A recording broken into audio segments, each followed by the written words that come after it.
Good evening, কেমন আছো বলো সবাই? আশা করি সকলেই ভালো আছো, আমিও ভালো আছি। কাকে নিয়ে কথা বলতে চলে এসেছি? ওরে বাবা, কি খুশি কি খুশি, আমি কি খুশি কি বলবো তোমাদের কাছে। দেখো, আমি বুড়ি মানুষ, আমার গলার চামড়া ঝুলে গেছে, চোখ মুখ কুচকে গেছে, আমি এক পা তো ঘাটে দিয়েই আছি, আর কদিন বাদেই আমি মরে যাব।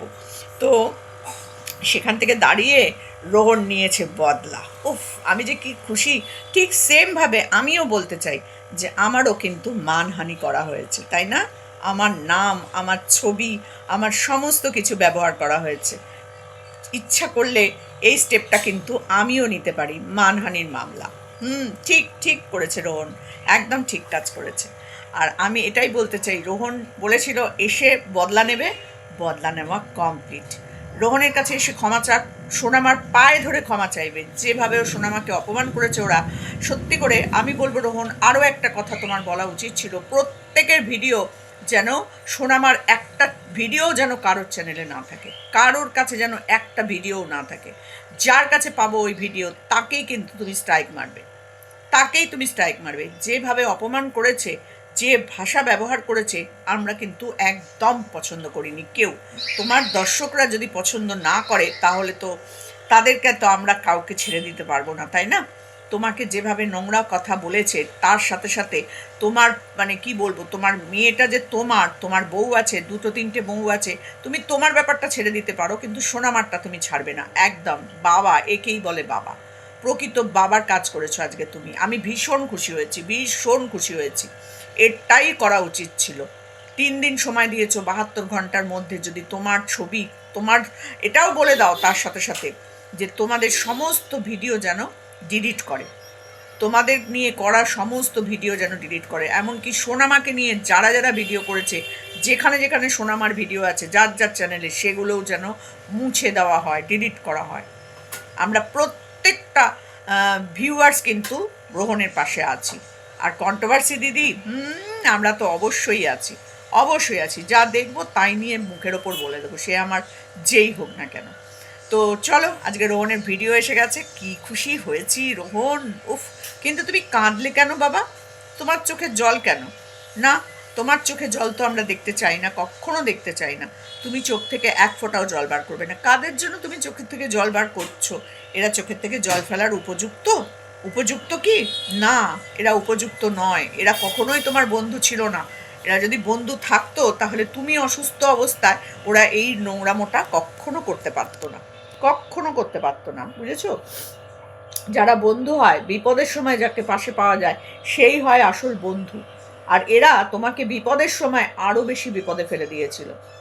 তোমার লিভারের জন্ডিস হয়েছে, ওই রকম পরিমাণ জন্ডিস, তুমি অতবার করে বমি করছো, সেই সময় তোমাকে বোতল এনে পানীয় খাইয়েছে, যেটা সেই সময় তোমার কাছে বিষের সমান। আমি জানি তোমারও ইচ্ছা ছিল, তাই তুমি খেয়েছো, তোমাকে জোর করেনি। কিন্তু তোমারও খাওয়াটা যেমন উচিত হয়নি, সেরকম ওরও এনে দেওয়াটা উচিত হয়নি। যদি প্রকৃত বন্ধু হতো, তাহলে কখনোই এনে দিত না। লিসানকে বললেও লিসান এনে দেবে না, কারণ লিসান জানে যে ওটা তোমার জন্য এখন বিষ। আর ওরা সেই বিষটাই তোমাকে খাওয়াতে চেয়েছিল। ওরা ওরা বলবো না, কারণ আমরা যাকে দেখেছি তাকেই বলবো, যে এনে দিয়েছে তোমায় তাকেই বলবো। আর সে নিজে খেলো না, অথচ সে তোমার ওই সময়ের খাওয়ার ভিডিওগুলো কেন করে রাখলো, কেন করলো? তাহলে সে বন্ধু? ওই রকম বন্ধুর দরকার নেই, কোনো দরকার নেই ওরকম বন্ধু, যে ওই সময় ভিডিওগুলো করে রাখছে যে তুমি ড্রিঙ্ক করছো, আর সেইটা সারা জায়গায় ছড়িয়ে দিয়েছে, সেই ভিডিওটা সারা জায়গায় ছড়িয়ে দিয়েছে। কত বড় অসভ্য হলে এরকম কাজ করতে পারে, কত বড় অসভ্য হলে এরকম কাজ করতে পারে। তারপর আবার সে মেজাজ দেখিয়ে রীতিমতো চ্যালেঞ্জ, ওপেন চ্যালেঞ্জ ছুড়ে দিয়েছে কন্ট্রোভার্সি দিদিদের দিকে। ওপেন চ্যালেঞ্জ, রোহনের দিকে ওপেন চ্যালেঞ্জ, কত বড় সাহস তার! নাও, এবার রোহন ওপেন চ্যালেঞ্জ দিয়েছে, দেখি তোমার করার কি কি ক্ষমতা আছে। 72 ঘন্টার মধ্যে রোহন, লিসান আর সোনামার কাছে ক্ষমা না চাইলে কি করতে যে পারে রোহন, সেইটা এবার দেখতে থাকো। সাথে তো আমরা আছি, আমাদের ফটো ব্যবহার করেছো আমাদের পারমিশন ছাড়া, আমাদের নাম, আমাকে রীতিমতো অপমান করা হয়েছে, আমাকে রীতিমতো অপমান করেছে। তো সেগুলো আমি ছেড়ে দেবো? রোহনের সাথে আমিও যোগ দেব। মনে থাকে যেন 72 ঘন্টা সময়, এটা যেন মাথায় থাকে। আর আর সোনামাকে নিয়ে যা যা নোংরা কথা বলেছে, সোনামা ওর সন্তান, সোনামা বউ আছে, প্রমাণ করে দেবে। আমাকে এমনও বলা হয়েছে যে আমি প্রমাণ করে দেবো সোনামা ওর সন্তান। তো সে প্রমাণগুলো দাও, দেখি কত ক্ষমতা আছে। এই তো রোহন বলেই দিল, না চলো ডিএনএ টেস্ট করো, ডিএনএ টেস্ট হোক, দেখো। তারপর যদি প্রমাণ না হয়, তারপর যে কি বাটামটা দেওয়া হবে। যাই হোক, সে কি দেবে না দেবে সেটা পরের ব্যাপার, কিন্তু রোহন যে ডিসিশন নিয়ে নিয়েছে সেই ডিসিশনের সাথে আমি একদম 100% সহমত, একদম সহমত। তবে হ্যাঁ রোহন, তুমি চোখের জল ফেলবে না আর। তোমার চোখের জল কিন্তু আমার আজকে ভীষণ খারাপ লেগেছে, ভীষণ। জানি তোমার মেয়েকে বলেছে বলে তোমার কষ্ট হয়েছে, কিন্তু না, কখনো চোখের জল ফেলে কিন্তু বদলা নেওয়া যায় না, একদম না। তোমাকে কঠোর হাতে নিতে হবে এর বদলা। তোমার মেয়েকে অপমান করেছে, তার বদলা তুমি বাবা হিসাবে নেবে। আমরা আছি তোমার পাশে। তোমার পাশে 3,40,42,000 দর্শক আছে, এটা তুমি মাথায় রেখে দিও। 2জন 4জন 5জন ওদের দিকে থাকবে, তারা থাকুক। তারা বাজে কথা বলার জন্যই এসেছে, বাজে লোকদের সাথে মিশেছে। ওদের নিয়ে মাথা ঘামানোর কোনো প্রয়োজন নেই, কোনো প্রয়োজন নেই। দারুণ হয়েছে আজকে ভিডিও। তারপরে বাকিটা আসি, আগে তো প্রথম পার্ট চলে গেল, এরপর আসি কিছু কথা তোমাকে বলার জন্য। কালকে তোমার ওই ভিডিওটা দেখেছিলাম, সেই ভিডিও নিয়ে আমি ভিডিও করতে পারিনি, সকাল থেকে নানান কাজে ব্যস্ত ছিলাম। সেখানে দেখতে একটা জিনিস আমার খুব বাজে লাগছিল, সেটা হচ্ছে ওই রকমভাবে আগুন জ্বলছে, গ্যাসটা নিচে জ্বলছে, সেখানে সোনামা ঘুরে বেড়াচ্ছে, আবার কড়াতে খুন্তি দিয়ে নাড়াচ্ছে। বাই চান্স যদি উল্টে পড়ে। মানুষের সবসময় নেগেটিভটাই আগে মনে আসে, জানো তো, ঠাকুর না করে কখনো যেন এসব না হয়। কিন্তু আগুনের সামনে তুমি ওরকমভাবে সোনামাকে ঘোরাফেরা করতে দিও না। এটা কিন্তু খুব খারাপ লেগেছে আমার, বারবার বলছি। আর একটা জিনিস খারাপ লেগেছে, যে নোংরা জামা কাপড়, পা হাত গায়ে কাদা লাগা অবস্থায় ও খাটের ওপর কি করে উঠে বসে থাকলো। এই জিনিসগুলো কিন্তু তোমাকে খেয়াল রাখতে হবে। এবার থেকে তুমি বাবা বাবা হিসাবে যখন নিজেকে পরিচয় দিয়েছো, মানে তুমি নিজে মানে পরিচিত হয়েছো, তাহলে খেয়াল রাখার দায়িত্ব কিন্তু তোমার। তুমি ছিলে না, ছেড়ে দাও, পাস্ট ইজ পাস্ট। এখন তুমি রয়েছো, এখন যেন মেয়ে এইরকম নোংরা হাত পা, সারা গা হাত পা নোংরা না করে। জানি বাচ্চারা করে, আমাদের বাড়ির বাচ্চারা তো ওরকম কাদা খালে বিলে ঘুরে বেড়ায় না, গ্রামের বাচ্চারা একটু কাদা মাটি মাখে, সেটা নিয়ে আমি কিছু বলছি না। কিন্তু ওকে একটু পরিষ্কার পরিচ্ছন্নতার সাথে সাথে করিয়ে দেবে। খেলবে, বাড়িতে ঢোকার পরে তাকে পরিষ্কার পরিচ্ছন্ন করিয়ে দেবে, জামা কাপড় ছাড়িয়ে হাত পা মুখ ধুয়ে দরকার পড়লে চান টান করিয়ে, এখন তো গরমকাল, করে পরিষ্কার পরিচ্ছন্ন রাখবে। ও চুল কাটছিল, দেখেছো কীরকম? তার মানে ও এমন কোনো জায়গায় গেছিলো যেখান থেকে ওর গায়ে বেশ কিছু লেগেছে, যার জন্য ও বারবার চুল কাটছিল, কাদাগুলো পুরো শুকিয়ে গেছিলো। সেই অবস্থায় ও খাটে। তুমি বললে ওকে পরিষ্কার করে দিয়েছি, না পরিষ্কার করে দিলে তো হবে না, ওকে চান করিয়ে দেওয়া উচিত ছিল সেই টাইমে তোমার। তারপর যা নুন দিয়ে রান্না করলে, বাবা গো, আমি তো আর গিয়ে তোমার হাতে রান্না খেতে পারবো না। কি করে খাবো? আগের বার রান্না দেখে বলেছিলাম যে রোহনের হাতে রান্না খাবো এর পরের বার গিয়ে, কিন্তু এর পরের বার গিয়ে রোহন যদি ওই রকম নুন দিয়ে রান্না করে, তোমরাই বলো বন্ধুরা, আমি কি খেতে পারবো? ইস, জানি না। রোহন, রান্নাটা একটু ঠিকঠাক করে করো বাবা। এর পরের বার তো তোমার বাড়িতেই থাকবো আর তোমার হাতের রান্নাই খাবো, তো তখন এইরকম নুন দিলে কিন্তু আমি খেতে পারবো না বাবা, আগে থেকে বলে দিলাম। তো যাই হোক, হয়ে যেতেই পারে, কথা বলতে বলতে তুমি নুনটা দিয়েছো, একটু বেশিই হয়েছে, বুঝতে পারছি। তোমার মা নিঃসন্দেহেই খেতে পারেনি। আর আজকে যে ভিডিওটা দেখলাম, এটা আমি গতকালের ভিডিও নিয়ে বললাম, পরিষ্কার পরিচ্ছন্ন করা নিয়ে বললাম। আর আজকেও সেম দেখলাম সোনামা এরকম মাটি কাদা নিয়ে খেলছে, আবার টেনে নিলে পরে ওরকম চিৎকার করে শুয়ে পড়ছে। আসলে ও ছোটো থেকে এগুলো করে এসেছে, তো এখন ওর কাছ থেকে টেনে নিয়ে নেওয়াটা খুব কঠিন কাজ হবে। তবে একটা কথা বলবো, ওকে আস্তে আস্তে খেলনা বাটি, অন্য অন্য খেলনা দিয়ে ওকে ঘরে রাখার চেষ্টা করো। ওকে ঘর থেকে বেশি বাইরে বের করার জিনিসটা বন্ধ করে দাও, তাহলে দেখবে ও কিন্তু এই কাদা মাটি নিয়ে খেলাটা ভুলে যাবে। এখন তো ছোট বাচ্চা, এখন ওকে যেটা নিয়ে তৈরি করবে ও সেটা নিয়েই হবে। ওকে রং পেন্সিল দাও, ওকে রং পেন্সিল দিয়ে খাতা, পুরোনো খাতা টাতা বাড়িতে যদি থাকে, নাহলে ড্রয়িং খাতা কিনতে পাওয়া যায়, নাহলে দিস্তা খাতা কিনে নিয়ে আসবে, পেপার দিস্তা কাগজ খুব কম দাম হয়, ওইগুলো কিনে নিয়ে এসে সেলাই করে খাতা বানিয়ে দেবে, যে খাতাতে ও বসে বসে ড্রয়িং করবে। এ দেখো, আমাদের সোনামাও কিন্তু ড্রয়িং করে, তাই না মা? হ্যাঁ।